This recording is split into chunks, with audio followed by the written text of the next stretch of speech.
I'm a Region 5. Hooray, you're not here, I come coming high. We are back for more of the College Salute podcast, the place where we keep you updated on how our Region 5 alums are doing during their NCAA careers.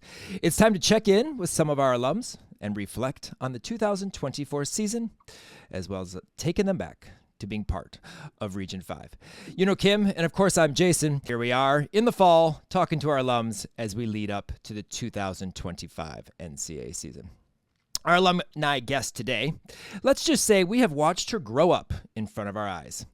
I remember seeing her at level 8 saying, "This kid is going to be good." She represented Region 5 at the 2013 Level 9 Easterns in Battle Creek and won the all-around. And then triple twisted her way right into the elite program. I was looking back on video for this podcast, and I feel like I was your personal videographer. The number of spotlight videos, POV videos with the GoPro, and of course podium training and your favorite interviews at Classics and Championships. We have followed your career closely. Gabby, you have gone full out in your career, and we are excited to have you on the show today. You know who has also gone full out? Full Out Recruiting. They are focused on helping their clients reach their college gymnastics goals with resources and guidance to athletes, coaches, and parents through the college recruiting process. They go full out to make the experience a fun and productive one. Thank you to Full Out Recruiting for continuing sponsoring the College Salute podcast and also your continued support of the Region 5 media platform. And now, Gabby, here it is. Kim, let's introduce our guest in a way you'll only find on the College Salute podcast.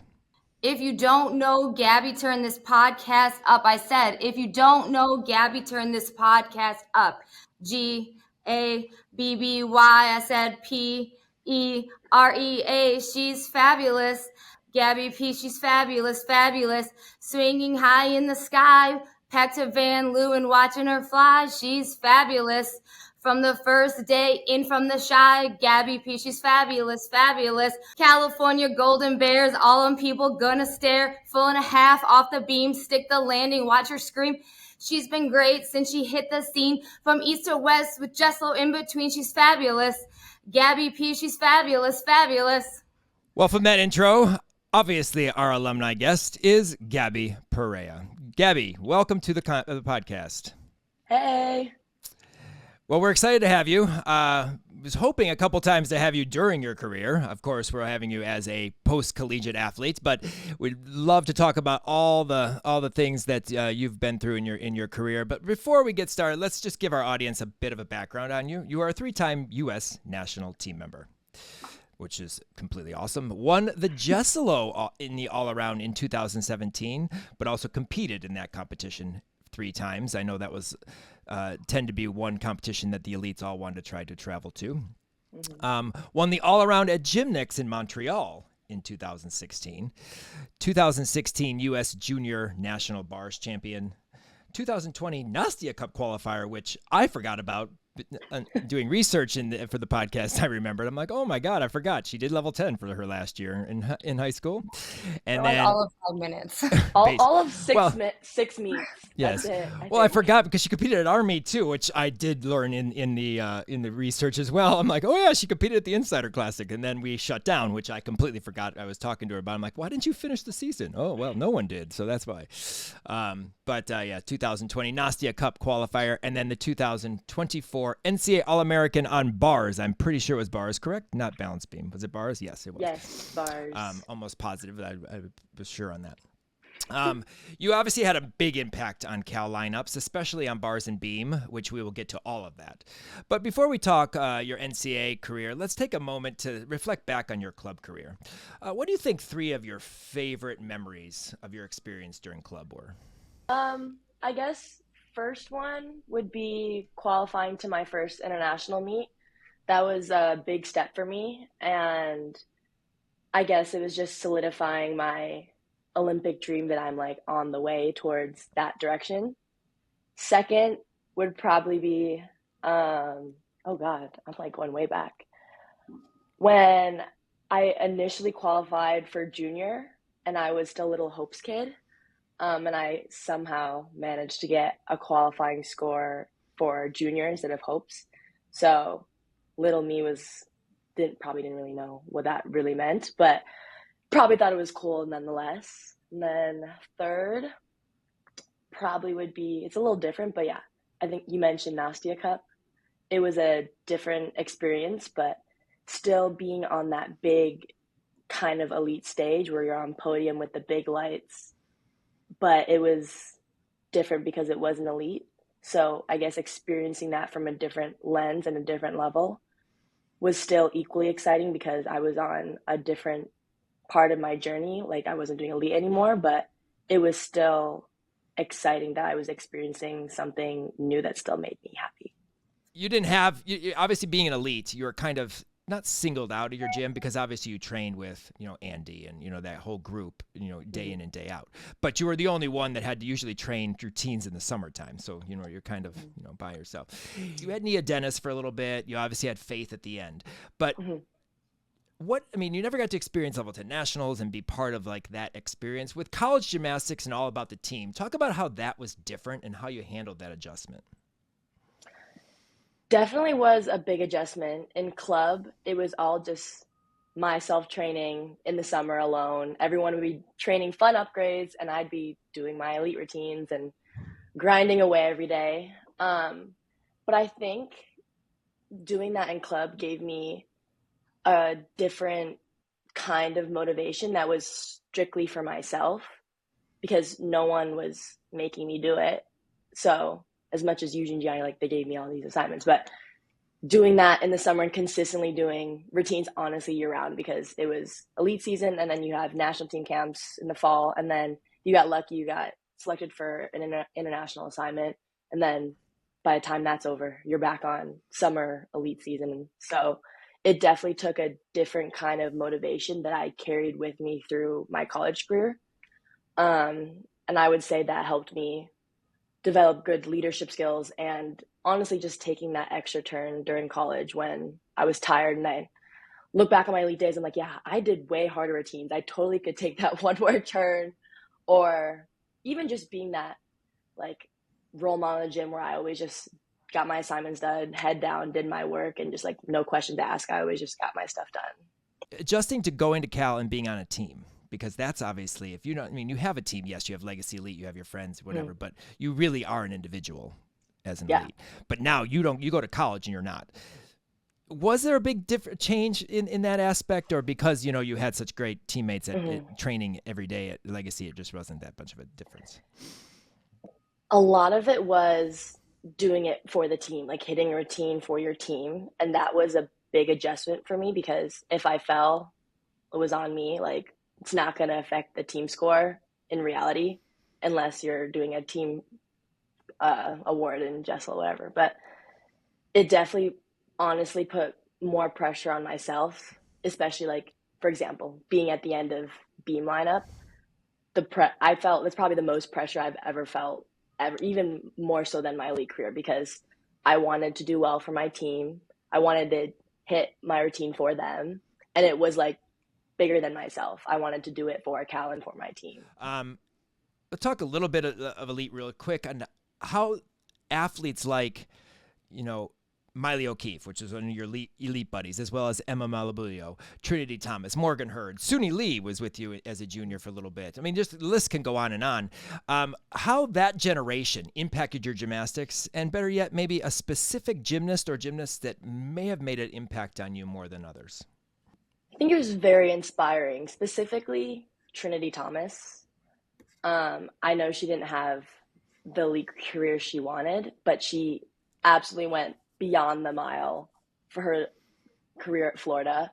And she was still doing double out on floor, like huge Tkachev on bars. And she did great absolutely every single routine. And it was so inspiring. And honestly, that's where my bar was, because she was the standard. She was doing great. She even went back to elite. A lot of these people are going back to elite. And honestly, it's so inspiring. And I wish I could have.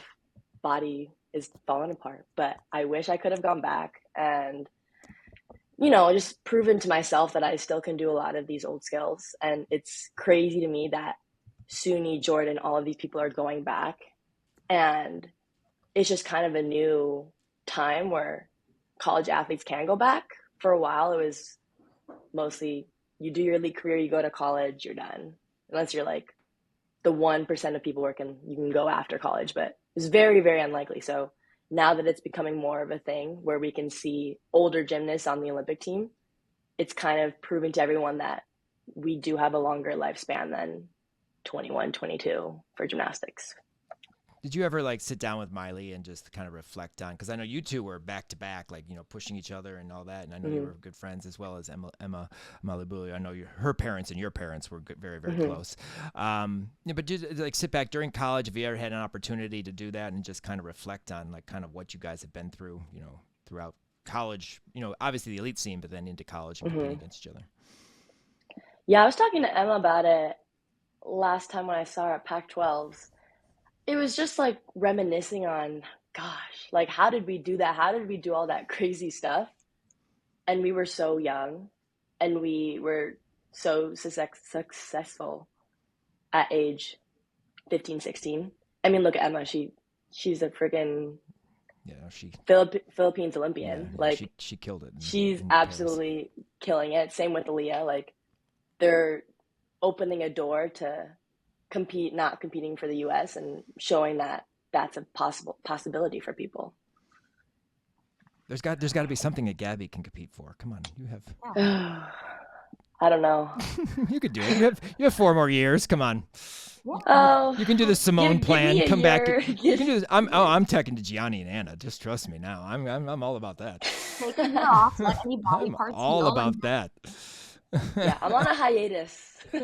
You can do the Simone 2-year hiatus. Come back in 2027. No, guys, I've Maybe actually been 2026. secretly training. Really? Perfect. Yeah.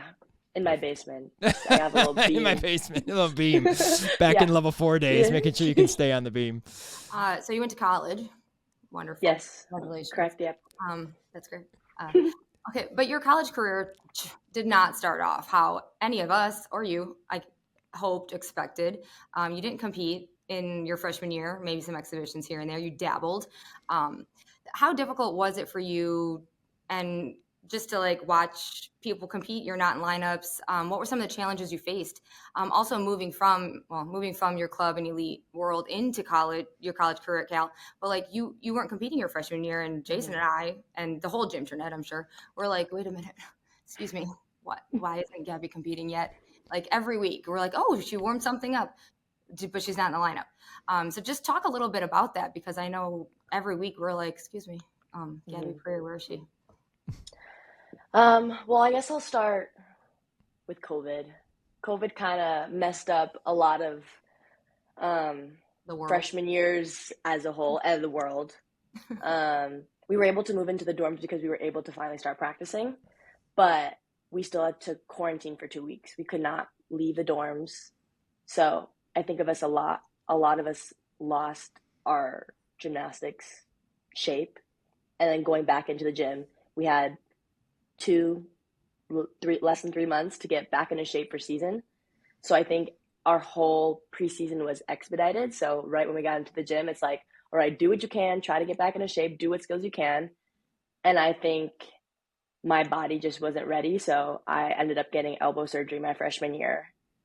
But still somehow managed to pick up beam. I learned a new beam series. So if you go back to watch my freshman year beam, you can see that I don't touch the beam at all. I do front toss. I don't know. I think I do back tuck. And then I think I still did side semi standing full off the back. So we're still recovering from my elbow, but didn't have the confidence or a lot of the preseason inner squad to be put into lineup, because we still had a bunch of confident people to be put in the lineup. And I was a 7-8 ready to step in whenever, but it was definitely different freshman year, not competing. But I think that helped me transition sophomore year, where I did start competing and seeing what it's like and see what is required of you to be someone that's in lineup consistently for the whole year. So I guess learning from my teammates, it was like, okay, I need to like do this in the inner squad. I need to look confident. I need to do all these things. And then by the time I got into sophomore year, I'm like, yeah, I got this. Like I'm ready for lineup. So I think didn't get into the beam lineup until junior year, but sophomore year was more for bars.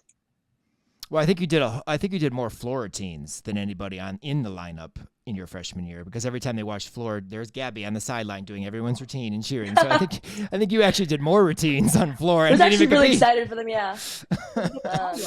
There's Gabby. Yeah. She's got everyone's routine down. There you go. Yeah, it was also just a transition of figuring out your role, and especially at Cal, we totally emphasize like everyone's role is important, no matter if it's videoing the routines so judges can look back at their routines, or if it's moving the mats, or if it's like screaming as loud as you can. Like every role contributes to the team's success, and that definitely is a learning curve, because in club, like you go to a club meet, it's like kind of loud, but like it's just because there's a bunch of people in a room. Mm-hmm.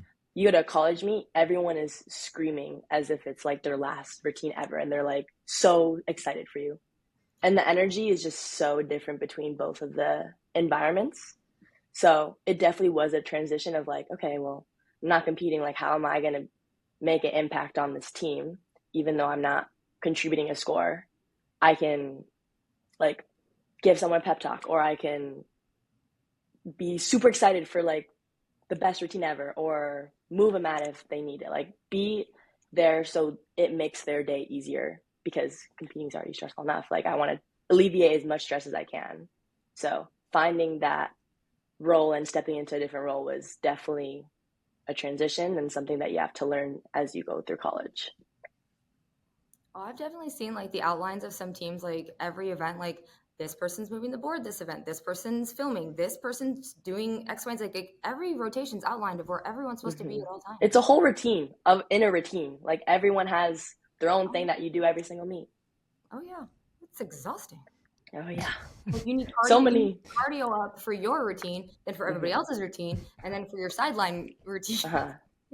No. Shout out pit crew. Like I do not envy like bars, moving the bars around. I would for sure I am already stressed enough. Like I can't imagine moving bars for people. So like shout out to anyone who does pit crew, because that's already a whole other level. I already get stressed out competing. I can't even imagine moving equipment for people. You're like, yeah, I'll rather compete. I'll be in the lineup. Thank you. I'll do bars. I'll do that. Thank you. I don't think I could set the bars. No way. So speaking of Cal and the pit crew and all your stuff that you have to do, and the great atmosphere, what made you decide to go to Cal? I love asking this question. So what made you decide to go to Cal? Because when you were being recruited, it was at the beginning of Justin and Liz's tenure at Cal. What was it about the program and the school that pulled you all the way across the country to the West Coast? So I chose Cal because I wanted to be somewhere where I can excel academically and athletically. And I really was into the husband-wife duo, because I have Gianni and Yuju. So Justin and Liz, I'm like, yeah, it's just like another like Gianni and Yuju in the gym. It's just a little different. But I really wanted to be in a place where I could focus on my academics, because elite, I was homeschooled and did an online program. So I wanted to be set up for life. So I chose a place where I could be great as an athlete and be great as a student, and have a bunch of resources around me that would help me through that. And then also the team. When I visited, I was a little shy, granted, but the team was absolutely awesome. We don't even have the greatest facility, but it was the team environment that drew me towards Cal, because they were so welcoming. They all loved each other. It was just like one big happy family. And I don't know. But also, all of my other friends were going to like UCLA, LSU, all these like big names, and I wanted to be different. So I chose to go to Cal. So worked out. Like, no regrets. I'm so happy that I chose Cal. When you mean your friends, you mean your elite friends. That's Elite friends. When I hit that, I was like, yes, you're from Batavia, Geneva area. I'm sure they're not going to UCLA or LSU. Elite friends. So going from the Midwest in where Jason just mentioned you're from, Midwestern, from the burbs of Chicago to the Bay Area of California. What were some of the biggest difference obviously biggest differences, culture shocks that you experienced. And what were some of like your favorite things about California that you just absolutely loved? I was actually just talking about this with John, our assistant coach. Looking back, I went to grade school, I went to middle school. I don't have any bad memories from elementary school or anything, but I was the only Asian kid in my classes, and I don't know, Illinois, I'm comfortable. Like, I don't mind just because like I grew up here, but going to California was definitely a big culture shock where I was in the classroom in Berkeley and I was mostly in the majority, especially as a STEM major. Like, there were a lot of females in a STEM major and there were a lot of Asians. And I didn't realize that that was something I valued until I went off to Cal. So I definitely appreciated the diversity that Cal had to offer. And it made me feel very welcomed and like I belonged at Cal. Because not that I don't feel like I belong here in Illinois. It's just, it's home, it's comfy. But going to Cal made me realize that I do value being around that kind of culture, and especially the food. God, like there's so much good Asian food on campus, but not that you can't find that around here, but it was definitely a different feeling being in California rather than being here in Illinois in the burbs, as you would say. But yeah, Berkeley's also like, I don't want to say like a city. It's like small town city. It's just kind of just like always a lot of hubbub. Things are always happening and a lot of people walking around, but it's not like there's like giant skyscrapers around you, but you could easily take the BART train to San Francisco if you really wanted to. So definitely a place I'm going to miss. Hopefully I can find a job there maybe. Wow. Yeah. Expensive. Oh, very expensive. Very somewhere expensive. in California, maybe not San Francisco, but somewhere. Man. Yeah, Berkeley's campus is very nice. I've been there twice. We competed it's there beautiful. twice in college. I mean, I'm sure it's different now because that's almost 25 years ago, but haven't been there since. But yeah, no, it's a beautiful campus. Absolutely awesome campus. But I do have a question when you said you talk about Asian food. However, I mean, I know fish is in the Asian culture. They do, but your dad is a fisherman. I mean, he fishes all the time. Like, I mean, every picture on Facebook he posts, he's fishing somewhere. Are you a big like fish eater, or are you? Guys, no, I'm allergic. Oh, I did not know that. How did I not know that? Yes. I maybe did know that. Wait a minute. You're God, allergic to no. fish and your dad fishes? Oh, he's a Guys, no. fisherman. Like he Yes. fishes. Oh, his Instagram handle is fishguy72. Yes, I was he's joking with him earlier. He he's a goes, I'm gonna go fisherman. pop my head in and say hi to Jason when you're on your podcast. That's fine. Yeah. Well, I don't know what he's doing right now, but yeah. Fishing? Plot Really? twist. I am allergic to fish, and my dad is a big fisherman. Yes. Yeah, all the time. Like all the he time. just went to Alaska. If you open our freezer, I bet a bunch of fish would just fall fall on out. you. Nice. Yeah, Yeah, I always wondered that. I'm like, hey guys, because I know your sister. Is your sister eat fish? Yeah. Well, here's the thing. We both had seafood allergies growing up. She grew out of hers. I haven't yet. So I'm sitting here twiddling my thumbs. I'm like, okay, like when am I gonna be able to eat seafood? I can eat oysters, clams, and scallops, but I like couldn't as a child. So I used to get the prick test, but then I would react so badly. So I have to do the blood test now. Honestly, way better because then I'd have hives like all down my arms and my back. Geez. So now they do the blood test because you have to like to pop a Benadryl when you get the prick test. It's the worst. So blood test is so much easier. I don't know why they didn't do that in the first place. But I tell all my friends this when I find out I have a seafood allergy. I'm like, if I'm on my deathbed, hand me a platter of sushi or a salmon, something, so I like can eat it before I die. So if I live the rest of my life still allergic, when I'm on my deathbed, platter of sushi. I don't know why. Just some seafood. I gotta try it before I die. Yeah, well, hopefully it's not that you try it and then die. Let's hope that's not the case. Yeah. So funny. Yeah, I never knew that. I don't know how I never knew not that. The case. I can't like eat it and like just pop a Benadryl. Like it's not mild. Like I have an EpiPen, so I have to carry on EpiPen and like stab my. I've never had to use it. Where's some wood? Never had to use it. But And you have like fish just chilling in your freezer? God. yeah, I could be around it. It doesn't bug me.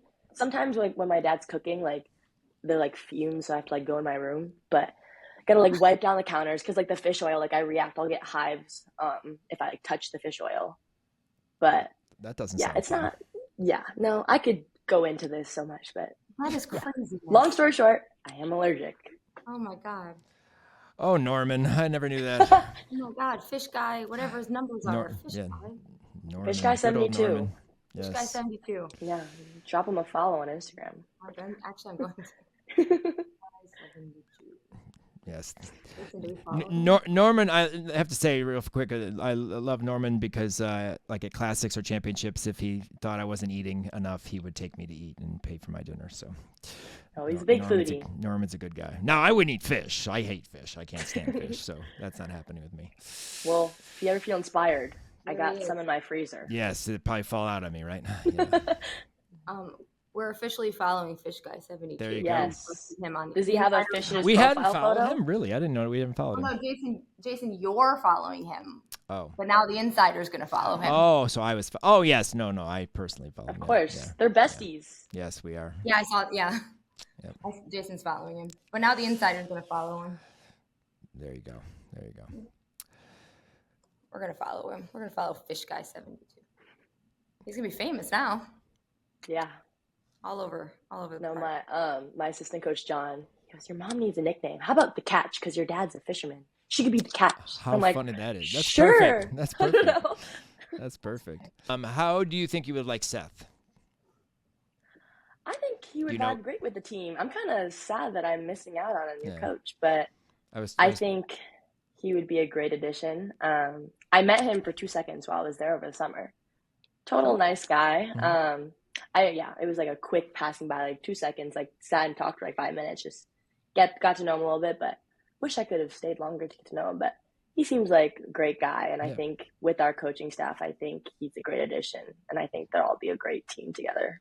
got to know him a little bit as he was at TCT, and when he was at camp, he was camp recruiting, and I'm like, wow, big change, huh? From Minnesota winters to Cal, which it gets colder, I'm sure for you, but for us, that's not cold at all. Yeah, he's a good guy. So, Cal, great place to be. So great, actually, that a slew of Legacy Elite athletes went there. Like, Legacy Elite literally just fed right into Cal for a little bit. You and Andy went there together, obviously, followed by Abby and Ella. So how was it having just like a slew of Legacy Elite teammates at Cal with you and impact your experience at Cal? Like, you just all were there together. I think it just made the transition more comfortable. It was just like a sense of home, especially like having like Abby is from Virginia and she like stayed with the host family here, but it was just like all of my like hometown friends coming to visit forever, I guess. So it definitely made the transition a little easier because I wasn't going through it alone, I guess, but our whole class went through it, but it just gave me a sense of, yeah, I have people from home and I feel a little better now because I don't have my family around me, but I have some sort of family around me, and it's the Legacy Elite family. So it's not like you had just had one person either. You had like three. I got blessed with 3. Just like all of you. Yeah, and All of you are going to Cal. Abby, I completely forgot that Abby was an elite for a while. Like, she actually went to Yes, championships. I yes. completely forgot about it when she was in. Where'd she go from Virginia? She went to. I can't remember the gym she was at. No, But then because she never did definitely. elite when she came to Legacy, like she did 10. So it's like I didn't even think about it. Like, and then I was going through some results actually for this podcast, and I'm like, oh my God, Abby did elite. I completely forgot about that. But yeah, no, that's crazy. But yeah, no, it's awesome. And maybe I don't know, are there any more Legacy Elite athletes gonna look at Cal? We'll have to see. Not that I know of. Yeah, I've been 4 years removed, so Yeah. I don't know who they're looking at Legacy. Yeah, She well, went to Capital Gymnastics. that's it. Yeah, she did go to Capital. Capital. Yep, Okay, that's right. that makes Yep. sense. But yeah, I was like, oh my God, I'm happy. She's elite. We'll break for a minute from the podcast to talk about our 2 socials completely dedicated to our Region 5 alums. Make sure you follow our R5 College Salute podcast on Instagram to see video of our alums in action, like Gabby standing full on beam from Nationals. Our podcast links are posted here. And of course, all the awesome photos Kim takes during the NCAA season. Like watching college routine video? Well, then our podcast YouTube channel at Region 5 College Salute is one you should subscribe to. We have segments from our podcast, routines from each week of the NCAA season, video shorts of skills during preseason, in-season, and much more.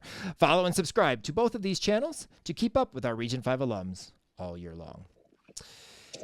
Well, you have always been a standout on bars, from early optionals, elite, and then, of course, in college. Your elite training really impacted your scoring potential, obviously due to your lines, your execution on skills, as well as just the form overall. However, bars is an event that stands out at Cal. It's one of the best events, and everyone who raises their hand for Cal has a 995 potential.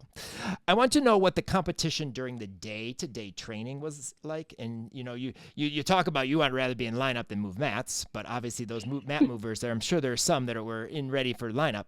What was it like, to just have to work to be in that lineup because you're all good? And then did this make meets much easier to get the job done? God, loaded question. I think, honestly, the everyday is as you imagine it. We do our basics, we do our conditioning, we do our routines. John gets picky and tells us that our handstand's not handstand, and we go back and do another one. I think it's just, I don't know if it's we definitely are such a talented group of girls. It just the level of gymnastics just in meets shows that practice. I mean, you got to be on your game. I mean, you're not having a good week, you're not in lineup. I mean, that's just how strong your bar lineup is. Probably 10, 12 deep. That kind of just when you have inner squads in the gym, like how are those compared to the competition inner squad? Like in competition itself, like I'm sure they're intense. Definitely, fighting for spots is hard, and getting a spot in the lineup is hard. Just because our lineup has been so solid for the last 3 years that we honestly haven't changed our lineup for bars that much. So breaking into the lineup is crazy hard because there's now a standard where everyone in lineup has been hitting every single time during inner squads and meets. So breaking into the lineup is hard because everyone that's trying to break into lineup is equally as good. Mm-hmm. It's just getting that opportunity to step into the lineup. So now that me and Andy are gone, now there's a window. So now who's going to take the opportunity, step up and show that they have earned this spot in the lineup, or even like the exhibition spot. Like even the exhibition spot is hard to compete for at Cal. How about just like some of the talk, and you may not even listen to it, but obviously the Gymternet talks about how good Cal is on bars, and even on like the commentators in meets, and say, this is their best event. This event, they're awesome. Even though they have to hit this event to do this, that, and the other thing. Did that, ever put anything in your mind, or just think about, or you just let that go? That's nothing. You just do your training and do gymnastics. I think one thing that we talk about in team meetings a bunch is stay in your bare bubble, whether that's at a meet, whether that's out before a meet and you're like checking Twitter, like it's just like outside chatter, it's just white noise, but that's not going to affect how you do your routines. So honestly, all that outside chatter didn't really affect how we did our gymnastics because each event is equally as important. So it's just, one, did we do our job? Two, are we doing everything in our power to set us up for the best possible outcome?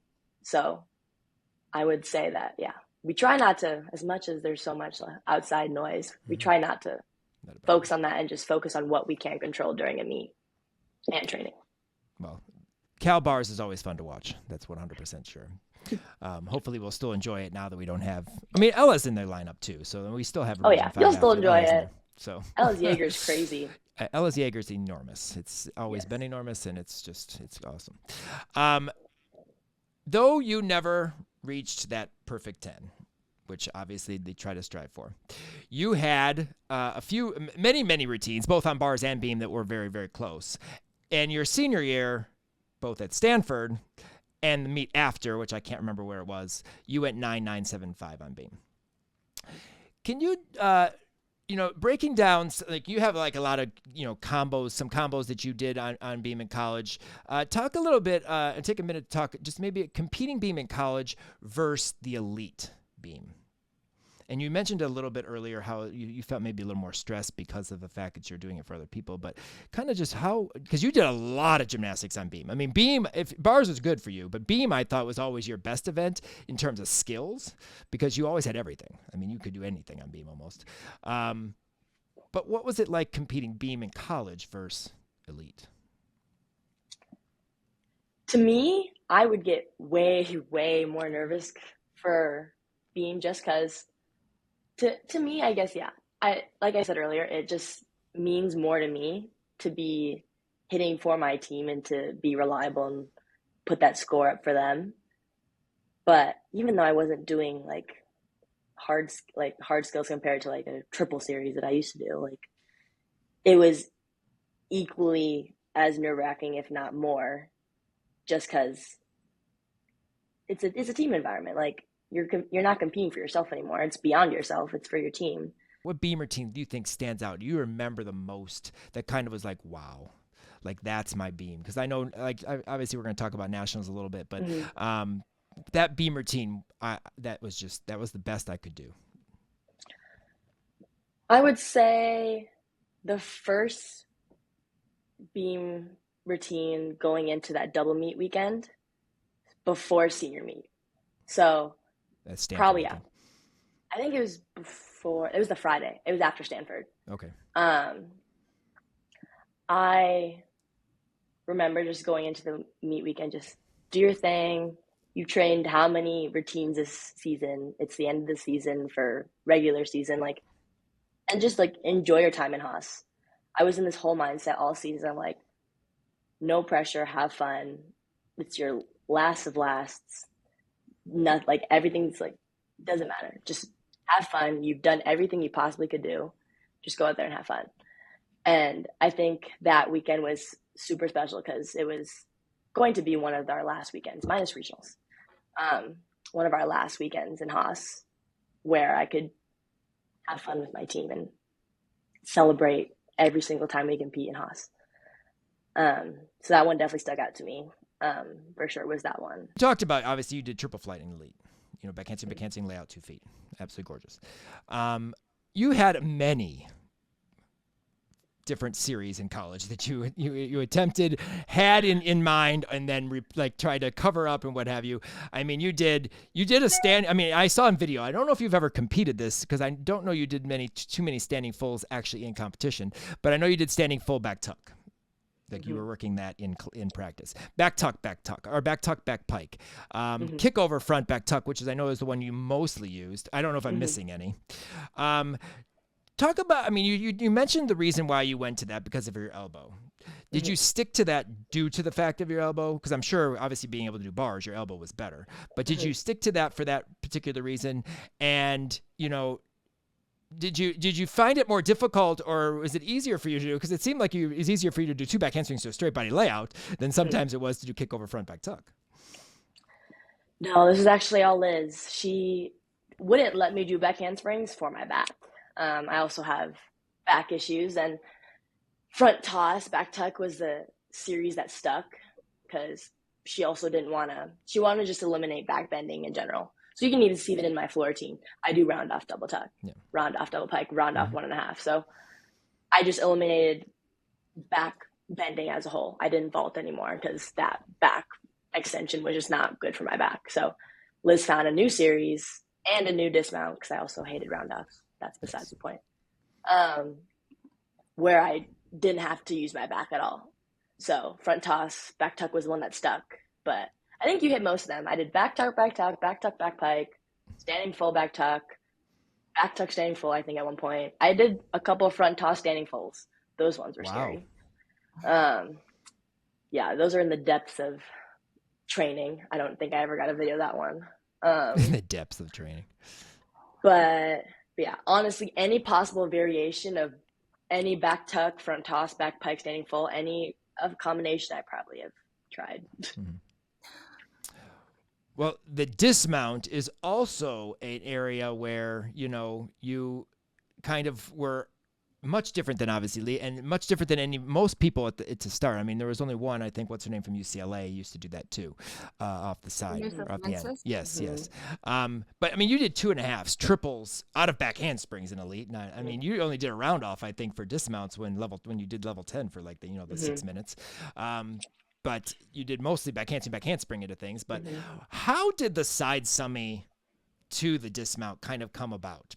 I mean, is it something that you saw someone do, or, I can do that? Or is it like, oh, let's try this? How did the full come about? It was random. Liz was scrolling through Instagram one day and she was still making me do round offs because I had no other dismount, but I was like pooping my pants every time I did a round off. Like I absolutely hated doing round offs, and I transitioned to round off because I couldn't do back handsprings, especially in club. So I tried to eliminate as many as I could and only did one for my series. But yeah, I absolutely hate round offs. I didn't learn them as a kid. I always did back handspring. So I was never taught a round off at a young age. So learning it as a 16-year-old was quite the sight, because I always would miss my foot on the beam and like land on my head on the resi. It was just not that fun. And to this day, still cannot do a round off safely. I like barely hurdle. I like tuck my head and I'm just like this. And it was not good. It was not good for anyone. So Liz stumbled upon it. I think someone I could totally be wrong. I think it was at U of I. Someone did a side semi tuck full off the beam. And Liz was like, that's really cool. And I already had a side semi conveniently. So she's like, yeah, like let's move the beam over. Let's try it. And it instantly clicked. And she's like, that's your dismount. And then it stuck for the rest of my 4 years. Thank God. I hate round offs. And then you had to upgrade to the 1.5 because of that change, rule change where you couldn't do a B anymore. Talk a little bit about what you had to do at practice for stick consistency on that, because that just seems like it's very hard to stick. Like see it seems harder than it would be to do a 1.5 off the end, round of 1.5 to stick. That one just seemed a lot harder just because how you have to throw. I mean, I don't know. It just seems harder to stick, and you did a decent job with it, but I mean, it seems hard. Yeah, we did a bunch of air awareness where I would go off the vault table. I would go to different mat heights. I would drill it going up. And then by the time it was going down, it was easier. So I would be higher so I could spot the landing. But definitely a lot of air awareness and being aware of the shape I'm making in the air and where am I seeing like the beam or the mat, and then like spotting. So definitely was a lot to transition from the full to the 1.5. But like power wise, the difference was honestly the same for me. So it wasn't that hard to transition after they made that rule change. But a lot of just to move my foot like from the side semi into the. It definitely happened a couple of times. If you look in some of my routines, Liz is like, don't move your foot. Like they're not going to give you the dismount credit. But sometimes my side semi, like I would get readjust and you see my foot like just move and she goes, don't move it. Like they're not going to give it to you. I'm like, okay, I'm trying. Like, but yeah, definitely. It seems also hard because of the fact that you start going side, but you don't really ever fully stand up before you have to start going backwards. Like a round off, you finish and you're going backwards, or a back handspring, you're moving that direction. But like the side summy, you actually literally side summy and quickly stand up as well as try to start to initiate the back thing. And then I can see how that then, the foot could slide. Your feet this far apart. Yeah. Honestly, so cool. Thinking about it, like it's not that hard. I think it's just like a round off, like you're going from one thing to other, like you're not like stopping in between, like right.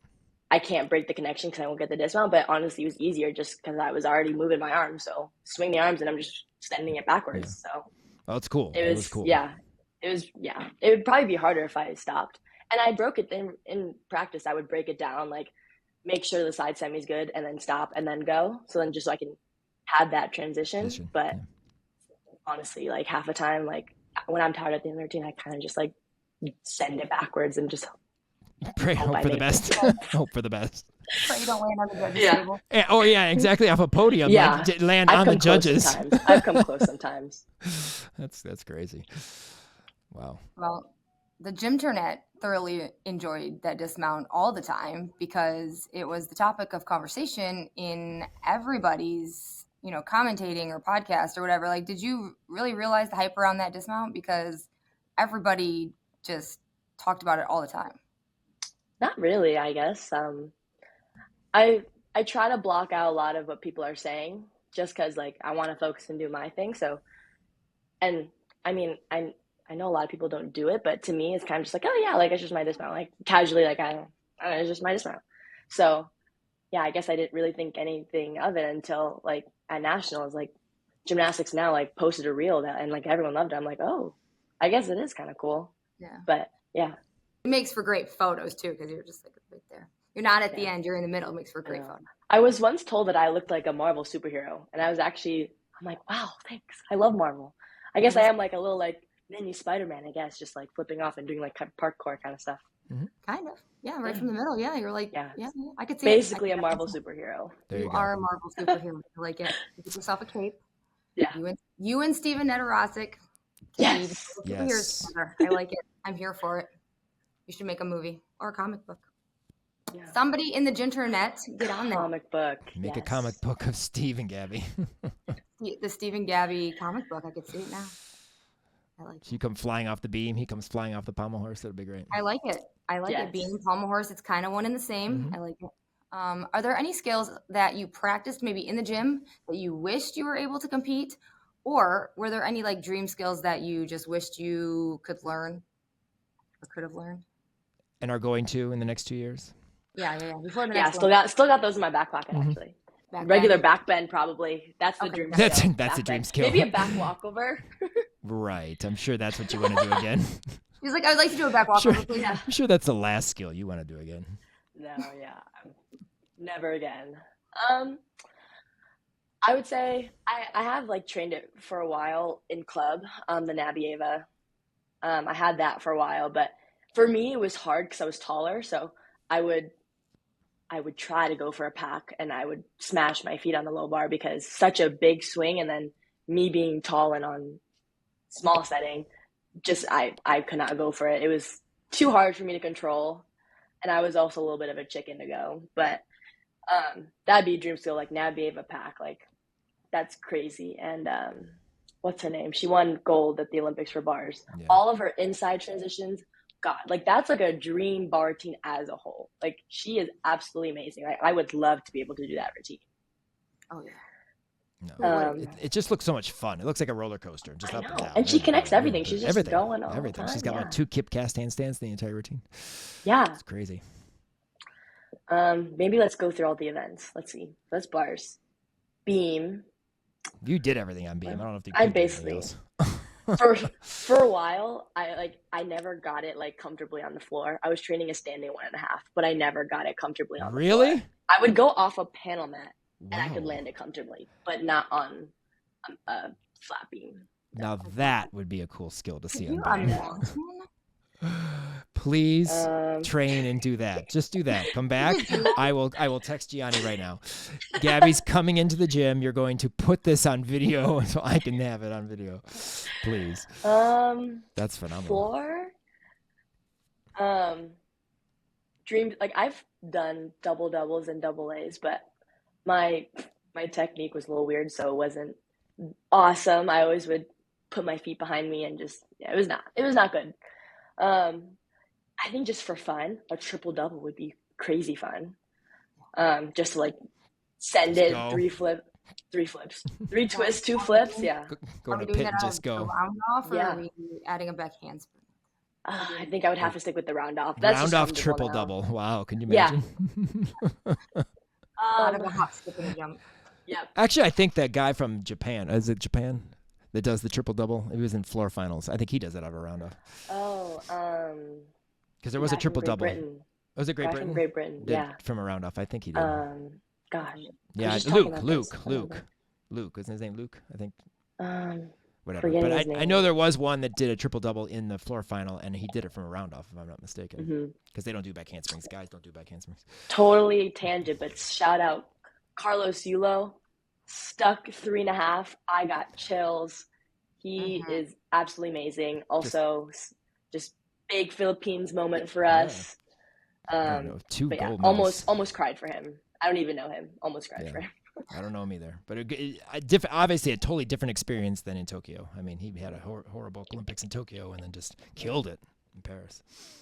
Revenge tour. Yes, I guess that was the entire Paris Olympics, just the revenge tour. So yeah, everyone for a lot of people, everybody was just a revenge tour. Yeah, the apartment he got. Yes. He also got a gold medal coffee table. I saw that. He got his whole like luxurious condo. Yeah. It's crazy. Yeah, Didn't he get like lifetime food from somewhere? I'm sure. I don't So did I after my Michigan career. I got that too. Sorry guys. Just kidding. That's not Michigan gold medal Yes. coffee table. Yes, it was awesome. Okay. I got a jacket and a blanket. That's all I got. You still have those? Yes, I do actually. They're on my garage wall. Oh yeah. Well, not the blanket. The blanket's downstairs. Jacket. Oh. How about some floor? You talk Oh. about So- floor. Kim Oh, wants it's to know vault. about, Kim wants to know about floor. I'm sure you don't want to vault ever again. No. That's the one thing. And you can go back and look at my videos. I am not the greatest at vault. And I admit that. I would do a quarter on, 3/4 off. Like it was not my greatest strength. I'll happily do bars and beam. Do not put me on anywhere near vault. Thank you. I'll do a front handspring. Level 6 vault again, please. I enjoy watching you on floor. I have always enjoyed your floor routines. I very much enjoyed because you have sharp movements. I always say you had great expression. It's just very eye-catching to me. I have some great photos from the pit meet of you. Just wonderful. I just assume that these beautiful movements and sharp movements come from your elite years. However, do you enjoy floor? What are your favorite aspects of floor? Do you enjoy performing floor? Let's talk about floor. Do you like floor? Floor is honestly not my favorite. I get more nervous for bars and beam. I don't mind doing floor, but personally, I wouldn't say I'm the greatest performer. Liz would always, Gabby, relax your face, like smile, relax your face. So, I don't know. I mean, that's great to hear that I looked great. To me, like I felt kind of uncomfortable because I like nervous. I'm like trying to like breathe and like also smile and like not look like I'm dying before my last pass. It was fine. Great. Like I just felt like I wasn't the greatest dancer and I wasn't super confident in it, but I don't know. I mean, they're still good enough to put me in a lineup, so can't complain. But I mean, you were sharp and had expression though. Like Yeah, I guess yeah. maybe it was your floor routine. no, that's just my vibe. Serious sharp movements. That's the vibe. I liked it. I enjoyed it. I took photos of it. I liked floor, especially your routine. Well, I only took photos at one meet because that's all I saw you at. But I really enjoyed floor. Yeah, I mean, She had an absolutely gorgeous triple full when she was in elite, which is coming back now. It's a skill that is coming back. It's like the new, like Yurchenko 1.5 on vault. It's now like the new big thing on floor. A lot of triple fulls now, which is awesome to see. But Kim has been like completely like over the moon with, and always had questions like, Okay, the bear head. Listen. Okay, let's get real about this bear head. So I missed my chance at pit because like I was talking to other people and I really wanted to take a picture with the bear head. I wanted to put it on. So the bear head. Does it have a name? How does it travel when you go to a flyaway meets? Who's in charge of the bear head? Does it smell? And why do you put it on and take it off so fast? because it smells. No. because there's makeup all inside it. We're all sweaty, and the eye holes. Okay, there's not a name for it. We should probably give it a name. But the eye holes, like it's kind of hard to see, especially like I never had to run down the vault runway with it, but I'd be afraid of veering off and going off to off the podium. But you like run with the bare head, but yeah, it's all gross in there. We like try to clean it every once in a while, but probably could do a better job. But we are also we travel. We just carry it. Someone just carries it and puts it like under, or we like put it in the overhead bin. Sometimes if we get lucky, we can put it in Liz's like gymnastics suitcase with all like the stuff that we need for a meet and like the snacks and stuff. So sometimes if we get lucky and she has space, we'll put it in there. But most of the time, people are carrying it. Yeah. Kim wondered this year if they had a hat box, like if it was like a bear head hat box. That's like smart. We should get a hat box. We don't have a hat box. Hey, there should be like a bear head hat box. I didn't know if you like smushed or anything. Yeah, it condenses a little bit. I mean, you could squish it down a little bit. Maybe a bow for it too. Maybe a bow. I have no idea. We might be getting a backup one just in case. We have two bear heads. So you need a home one and a travel one. Yeah. Or maybe just like we need to like get one like dry cleaned a little bit. When one's at the dry clean, we switch them in and out. Nice. So yeah, Now it's I'm not that now glamorous inside. That's why, because you're already like hot and sweaty from your team, but the bare head on and all the heat is just like in you, and you're just like, oh, I want to take it off. But then you also can't see, so you're trying to give high fives, and you're just like trying to like air five everyone because you can't see You anyone. see anything. Actually, Yeah. I think you've hit people try and do that in the face and stuff. Yeah, so Wow. that's why people like take it off so quickly, because then they can't see anything. So then it's like it's just better because then like makes I mean, quick there because are then you can just some high five everyone. there are some great photos on your Instagram of you in the bare head. I know. Oh, I love that one. I wish it was at home. My favorite photo in the bare head is the one from Oregon in the black and pink Leo. I love that photo. That one is max aura. Love that photo. The bare head is amazing, and I really wanted to put it on at Pitt and take a picture with it, but I got busy, and then Trinity Thomas was at Pitt, and I had to go take a picture with her because I don't fangirl often, but I had to. You I have had to. to. It's I Trinity had to. Thomas. I was fangirling, and I know her. I'm like, can I get a picture with you? I haven't seen you so long. Yeah, and I had to go see Peyton Murphy, who is Jason's gymnast from Western. We always do a photo together, and so You have to. yeah, You got to hit all the celebrities. Yeah. Yes. So just And add then- the bare head next time. That'll be the I'm next gonna have celebrity. to. I'm gonna Yeah. y'all. We talk about it enough on the podcast, so yes, at least we got some details, some tea on the bear head now. Kim can now relax and understand how it works. But I think, but however, it needs a bow, a hat box, and a name, yes, Yeah. yes, Hat box would be great. and dry cleaning because lice. yes. Yeah. Good. Well, 2024 was your senior year, your final year of gymnastics. We were hoping, crossing our fingers, you would try to come back for a fifth year. Obviously, it's exciting to in your final year to be a senior, but it's also kind of emotional. And obviously, could be my last gymnastics here and there. You hosted regionals, which was cool in your senior year. You talked about that. Talk just a little bit about the senior year as a whole, and then we're gonna talk just a little bit about NCAA championships because it was your second one. Obviously your first finals, but your second one you got to compete in. So talk just a little bit about kind of your senior year and then being able to host regionals in your last year.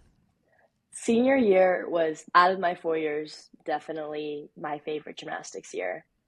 Pac-12 regular season champs, hosting regionals and having like the meet of our lives in Haas. And then making nationals was cherry on top. I already was having like most fun I've ever had in the season, and it definitely was very bittersweet. Each meet for me was just filling the cup, like having all my laughs, just have fun, enjoy the moment, be present, and just enjoy the time that you have with your team.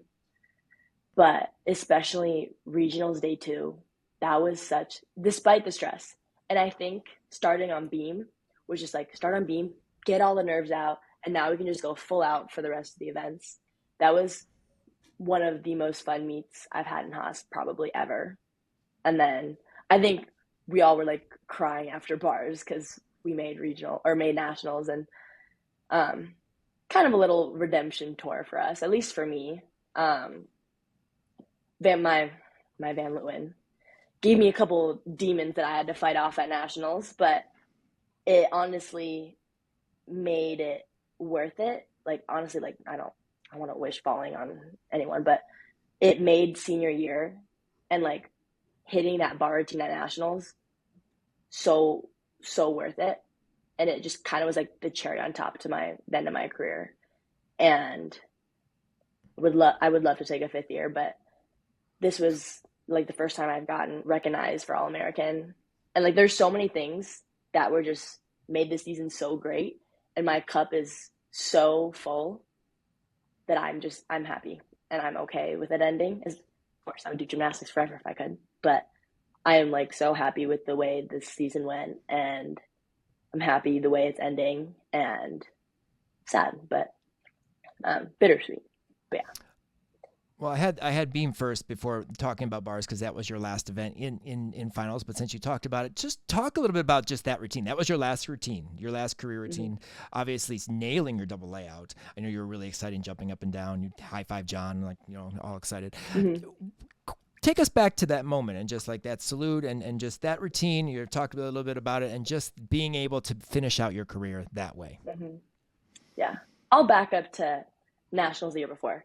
So after having that whole little fluke on bars, I remember being so exhausted on nationals day one that year, my junior year, and it really like hit my confidence really bad on bars. So it took a lot of working with a mental performance coach, shout out Greg, love him, and John, and just help having me or talking through what I need from them and just letting them know like, hey, like I am still not comfortable with my Van Leeuwen. Like, can you give me like some drills, something like to help me through that? So all throughout senior year was just rebuilding that confidence because I know I could do it. It was just that doubt in my mind of I'm going to have that slip up again and it's going to be at nationals. Like it was just in the back of my head and I could not get that image of me falling at nationals. So worked through that with our mental performance coach and with the help of John and Justin and Liz. I was able to rebuild that confidence back up. And then at nationals day one, I like almost cried during that first routine because it shouldn't mean more, but it does. It was where I had my mistake last year. So of course I want to have my redemption and make my routine, but it definitely meant the world to me that I got to do it twice too. But the second day two, I was gassed. I was so exhausted. I remember looking at our mental performance coach. I'm like, I'm so tired. I don't think I could do it. I feel like it's going to happen again. And I did a weird one in warm up. I don't know if anyone saw that, but my foot got caught. So I did like a weird Van Leeuwen. And I'm like, oh my God, it's going to happen again. Like I'm tired. And I don't think I can do it. So then went back, did my little routine with Greg and he helped me through it. And he's like, you are not the person that you were a year ago. You have grown. You are so different and you can do this. And I think that kind of snapped me out of it. Like, yeah, I can do it. So hitting that routine day two, honestly, like meant more to me than day one because I felt exactly how I did the year before and I was able to do it and hit one of like the best routines of my life. And I stuck it and like literally had the whole team next to me, was like bawling my eyes out after. But it was just a crazy moment of pure joy, pure exhaustion, everything all at once, just kind of come to like this is my moment. And it was the greatest feeling in the world. That's so cool. That's awesome. You guys started on balance beam. Mm-hmm. Talk about a very positive moment of yourself, but on bars, you started on balance beam and obviously struggled a little bit with flight. I know you did your kick over front, had to wobble, back tuck, then back tuck again. You did do a full in training, in the podium training. You did not do it in day one. In day two, you did put it in. Was that intentional or did you just do it because you're like, I'm going to do it? Yes. Clearing the rumors. I saw it. Some people were bringing it up to me on Twitter that I saw. It was practiced. Okay. Me and Liz talked about it during practice one day. She goes, hey, at nationals, like if it's a go, like I'm going to tell you like to do it. And if you want to do it, you can do it. So we did like a couple of lineups here and there where we simulated if the lineup went well, I would throw it in. So there was like 2 lineups during practice where I got to do that. So, and after I didn't make the front toss back tuck connection, and then the back tuck was also kind of a little iffy. I'm like, I'm just gonna do it. I don't know what happened before me, but Liz was like, "You're okay, go for it." I'm like, "Okay, I'm just gonna do it." So, and especially just like last routine, might as well just do it. Yeah. But if you've seen me before beam, I am in the corner, not looking at anyone, head like face to the ground. Like I try not to like listen to anything happening around me because I get so nervous on beam, and if I see someone fall before me, like I get way more nervous. So I just try to like be in my zone, not look at anything. So I don't know what happened before me at all. Liz was just like, "Go ahead." I'm like, "Okay, sure." So I just did it. Okay. So it was when you saluted, you were doing it. It wasn't like you stepped in and like, "Oh, I'm just gonna go. I'll just do it." Yeah. No. Liz was like, "It's happening." I'm like, "Okay, right. It's happening." Yeah, well, we were excited that you did it. Yeah, actually, I don't think did you miss one of those in Elite ever? I don't think. I don't think I ever filmed or was at a meet that you fell on a full in a meet. I don't think. I don't. You were very consistent in that skill. So Like you and Faith, like two people, and now Ellie. I mean, I don't think I've seen her fall. I mean, the fact that it's just your guys are so good at. She's so cute. She's funny. I love her. She's grown a whole inch since she was level 3, but it's fine. So. Her at the beach. Yes. The legacy standing full lives on through Ellie. It does. Yes. Anna made that video of all the Legacy Elite standing fulls. Yeah, I saw that. That was so cool. Mm-hmm. I know. Ellie's is No, it's good. It's good. Adorable. Like, and I haven't seen any recent videos. I saw when she just put it on High Beam. Yeah, she competed. She Whenever competed that first video it. they She competed posted. all year. I think. I'm trying to think. I know she did it at state regionals and nationals. So she competed at some. Oh my gosh. Go her. now that you are all graduated from Cal and have that nice expensive diploma in your hand, A, what is your degree in? And B, what are you going to do next? Gymnastics. So I have Go to the Olympics. LA 2024. Back to LA 20. 2028. LA 28. Not here 24. it We're past comes. that. 2028. That's over. Okay, so I have a BA in molecular and cell biology with a focus in immunology and molecular medicine. Can you say that in English for me? Biology. Biology. I do cells and biology. Okay. I'm contemplating getting my master's. I'm not entirely sure. And I kind of want to go into drug development, biotech research, that direction. Pre-med's not for me, so I just know that for sure, but still trying to figure out where I want to go in the field just because there's so many niche areas. I've looked at clinical development, product development, regulation, so many little tiny safety. There's so many different areas that I can go into. So just trying to figure out where I belong, or at least looking for an opportunity. If anyone knows anyone in biotech, hit me up, please. But yeah, so just trying to figure out where I want to go with life and master's, job, whatever happens first. But yeah, just kind of rolling with the punches right now. Haven't had a break for 18 years of gymnastics. So for once, I'm trying to enjoy my time at home, and it's really weird. I'm sitting at home, I'm like, I feel really lazy. Am I just not going to practice? That's how all summer was. I'm like, I should be practicing right now, but I'm not. So it was just really a weird feeling. But yeah, just living life, I'm just here. So if you do get a master, what would you pursue a master's in, or do you not know? Is that the one I'm considering right now is master's in public health and go into epidemiology. I've informationally interviewed a couple people, and that's what they had. So, and it seems pretty applicable and broad enough that I could, in case I switch careers somewhere in biotech, it's still applicable. But I don't know, ask me in a year, I probably would give you a different answer. I don't know. It definitely was a lot. I enjoyed what I learned so much. It was just the workload was really hard, but it definitely pushed me beyond my limits, and I learned so much, and I'm grateful for the opportunity to go to the UC Berkeley.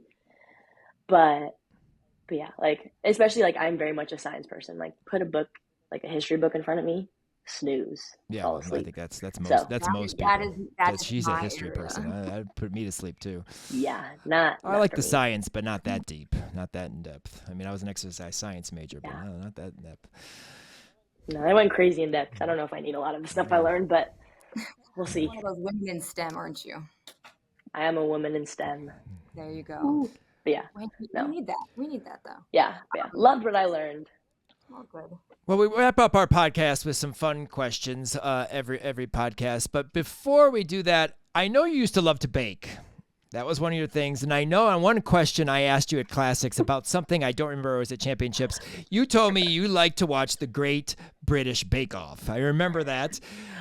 Oh, And wow. I don't know why. I just remember that. And I want to know, did you bake a lot in college and, for your teammates? And what are your favorite things to bake? Oh, I sadly did not bake that much in college. If anything, it was like a brownie box. It wasn't anything crazy. It's I don't bake anymore, No, Jason. I'm over that. That What's was wrong with in you? club. That was when I had to choose something to put. What's your favorite thing? Oh, baking. Okay. I just remember it. That's when I had a full kitchen. I know. I think I just said baking just because I didn't have any other hobbies because it was gymnastics and Well, I know gymnastics. you told me about the British Bake Off. I remember that. That was an answer to one of my questions. No, I used to love that show. I haven't really kept up with it recently. They still have it? There's this one thing I did. Oh, it's Yeah, they're still wow. going. There's this one thing I made in club. I didn't make it in college because it was too crazy to make because you have to like put the butter in and like layer it and then like put it back in the fridge and you have to do that like 3-4 times. They're called Queen Amants. I made those from scratch. And it's basically kind of just like a buttery, sugary croissant muffin. Really hard to make. They weren't that awesome, but I did make them. They weren't that awesome, so I made them. You know what you should try to bake? Just saying. I got the recipe off Instagram, TikTok, something for the Paris Olympic chocolate muffin. I want to try those muffins? 100%. I want to try. I can't believe everybody. That one swimmer from he had like 900 of them. He had all over his face and whatever it was. He had like 100 of them in his hands, all over his face. Some Olympian posted the recipe on their social media, and I saved it. I don't know which one. I don't know where it came from. So I saved the recipe. It says Olympic muffins, and I saved the recipe, and I sent it to my mom to make because I don't bake anything. I don't cook. I don't bake anything. So I sent it to my mom. She's a really good baker. I'll share it to y'all if you want to try it. But I'm excited. I hope she bakes it. And make sure I get one because I want to try those things. I'll just send you the recipe. Do you think I'm making it? Yeah, let me know. Maybe I'll bake them. Maybe I'll pick up baking as my new hobby again because I need a new hobby. There you go. Because you're home. There you go. Because I'm home and I need something to do. But I'm excited. I really hope my mom makes them this weekend because I have to go down to my mom's house. So I'm looking forward to I would like an Olympic muffin. Yes, me too. 100%. I know. I want to try amazing. it. I mean, the amount of attention on social media for those muffins, they better be damn good. That's all I have to say. They better be damn good. That's all I have to say. But what never fails to make you laugh and why? Oh, you know when you're bed rotting and you stumble upon these stupid fail videos? I think they're absolutely hilarious. I couldn't think of anything else that like came into mind, but there was this running joke in my house. So I shared a wall with a girl on the women's gymnastics team. Her name is Blake. There's this running joke where I would be in my room alone, bed rotting, watching TikToks, and I would break out laughing so loud that it's like she texts in our group chat, "Gabby, is Kevin Hart in your room right now? You better not be laughing if it's not Kevin Hart." And I'm like, I'm just laughing at a funny TikTok. So it's just those like random off, like just, I don't know, like those random TikTok videos that catch you off guard and you're just like laughing so hard. So I just be in my room alone, just crying, laughing. And everyone in the house is like, "Oh, Kevin Hart is in Gabby's room again." I'm laughing you call it bed rotting. I've never heard that phrase. You said bed rotting. I'm like, what did she say? Bed rotting. Yes. That is awesome. I don't know that. I didn't know that terminology for watching or sitting on your phone and basically just going hours and hours. It's a new slang, that's, I guess. That's phenomenal. I'd never heard that. Wow, learn something new on this podcast. That's great. What is the worst unwanted present you had to keep and why? I haven't had any like bad presents, but I remember I wrote a letter to Santa, and I remember sitting like in between commercial or in shows at Disney or the Disney Channel shows, the commercials. There's this one where there's these little like, I don't know how to explain it. You have a marble, and then it like you have like a marble trail, and you just make it go everywhere, and there's different pieces that you can like click together. I didn't know what it was called, so I would try to explain it, and then I got these little like hexagon magnet things that you kind of just put together, and I was magnet tiles. Was that what you got? I loved yeah. magnet tiles. I know that's not what you wanted, but we had magnet tiles. I wanted the marble thing. It sucks when you can't like explain exactly because you don't know the name of it, and then you get like something that has nothing to do with what you wanted. I mean, that's not it. As a kid, I couldn't look up on YouTube. Exactly. Like, type it in, Google it. We couldn't do that. Yeah. No, that's hilarious. I know. I was trying to think. I couldn't think those of anything for that one. So I was like, we had magnet tiles. My kids had magnet tiles. Those were fun to make. But yes, obviously not what you wanted. I don't even know what these magnet tiles. May still have them. So if you ever come, I'll show you. I don't know if unless we got rid of them. They're just like they're not Legos. They're magnetized Legos, kind of. It's just tiles with magnets stick on the end. together. And you like, can build stack them stuff together. with it. Yeah. Not what she wanted. Clearly. No. Tell us about a favorite moment in your life and what made it your favorite. God, this is a really recent favorite moment. So I went to a Green Day concert, and I've been waiting like years to watch them. But I was supposed to go during 2020 and then COVID, so I couldn't go. And then they rescheduled the tour for the following year in September. So I was in the school year and during preseason, so I couldn't leave because I had Sunday practices. So all my family went without me, and I was so sad. But there was this one moment at the end of the concert. There's a song called Good Riddance. The song is not actually about like get out of my life. It's actually like a really cute song. And I actually, fun fact, used that in my senior video for my Legacy Elite banquet where we all have to like make our own videos. I used that song. So I heard it at the concert and just started like bawling. One, because I've been waiting to hear that song for so long. And then two, it's kind of just like a full circle moment for me where like the end of my college career, end of my gymnastics career. So it's kind of just like another like mini like banquet for myself of like hearing that song again. So it's a very full circle moment, and I was ugly crying the whole time, but I loved it. If you had a warning label, what would yours say and why? God, I'm totally exposing myself from when I was a kid. There was this running joke where I thought if I ate bacon before meat, it was good luck. So for years, I would eat bacon before meat. And we had like little like gym sisters in our club. So then she would give me like, when I would go off to away meet, like I couldn't like travel, obviously, with like raw bacon. She would give me like bacon jerky. This is so embarrassing that I'm telling this story. But yeah, for the longest time, I would just eat bacon before meat. Like I was a little like level 8, like tiny kid eating like a whole like stack of bacon before meat. So my dad's like, okay, like we'll go get you your bacon. Like it's good luck, whatever. So then it kind of just became a tradition. No, not so much, but it was kind of just like a funny thing when I was a kid. I mean, if that's what it does, if that's what it takes. That's the secret ingredient for everybody get some bacon. For standing full. Standing full, scholarship to Cal, get some bacon. It's fine, kids. You have to have all of your bacon, and Suni has to have her pickles. I mean, it's crazy. I don't remember all that. Oh my God, bacon and pickles? This is like halfway to a Bloody Mary. I know. Did it ever give you any like you eat the bacon and you got stomach aches or anything like that, or it was just I couldn't eat bacon. Bacon always gave me stomach aches. I don't think I had any stomach aches. Like, if anything, I'm like I can't. No, I need to eat it before meat. I have to. That's awesome. And then where do you see yourself in 10 years? We know where you see you in 4 years, the Olympic Games. But where do you see yourself in 10 years? Or you hope to see yourself in 10 years? That's crazy to think about.